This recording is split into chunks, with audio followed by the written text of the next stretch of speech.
রাজনৈতিক দলগুলোকে কিছুটা ছাড় দিয়ে একমত হওয়ার আহ্বান জানিয়েছেন জাতীয় ঐকমত্য কমিশনের সহ সভাপতি।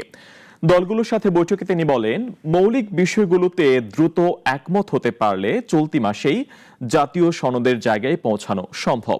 আর রাজনৈতিক দলের নেতারা বলেন, আলোচনার মাধ্যমে বাকি বিষয়গুলো নির্দিষ্ট সময়ের মধ্যেই সুরাহা করা সম্ভব। রাজনৈতিক সংকট নিরসনে জাতীয় ঐকমত্য গঠনের লক্ষ্যে দলগুলোর সঙ্গে ধারাবাহিক সংলাপ করছে কমিশন। রাজধানীর ফরেন সার্ভিস একাডেমিতে রাজনৈতিক দলগুলোর সঙ্গে দ্বিতীয় দফায় 12তম দিনের আলোচনায় বসে জাতীয় ঐকমত্য কমিশন। জরুরি অবস্থা ঘোষণা, প্রধান বিচারপতি নিয়োগ এবং তত্ত্বাবধায়ক সরকার ব্যবস্থা ছিল আজকের বৈঠকের আলোচ্য সূচিতে। বিএনপি, জামায়াত সহ 30টি রাজনৈতিক দল এতে অংশ নেন।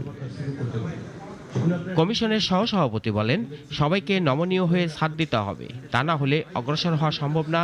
মানুষ এ মাসের মধ্যেই প্রত্যাশা করছে জুলাই সনদের, সে লক্ষ্যে আমাদের এগুতে হবে।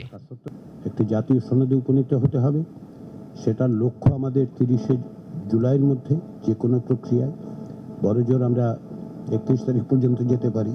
আমরা চেষ্টা করছি জুলাই মাসের মধ্যে যেভাবেই হোক এই জায়গায় একটা যৌক্তিক জায়গায় আসা।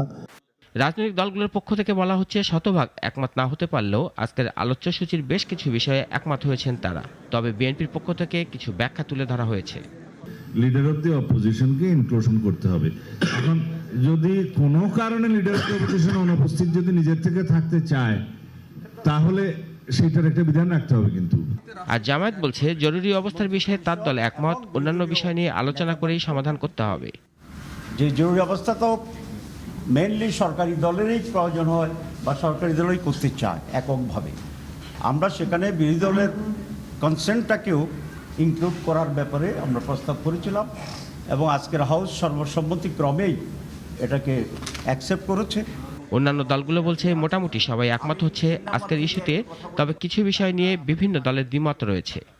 বিচার বিভাগকে দলীয়করণ করা, পছন্দের লোককে প্রধান বিচারপতি হিসাবে নিয়োগ দেওয়া, অথবা বিচারপতিরা যেন বলেন যে আমরা শপথবদ্ধ রাজনীতি, এই যে আমাদের তিক্ত অভিজ্ঞতা অতীতের, এগুলো বিবেচনার মধ্যে রেখে একটা উত্তরণকালীন সময়ের জন্য আমরা 5 বছর একটা সময় নির্ধারণ করতে পারি কিনা, এটা একটা অপশান হিসাবে রাখা।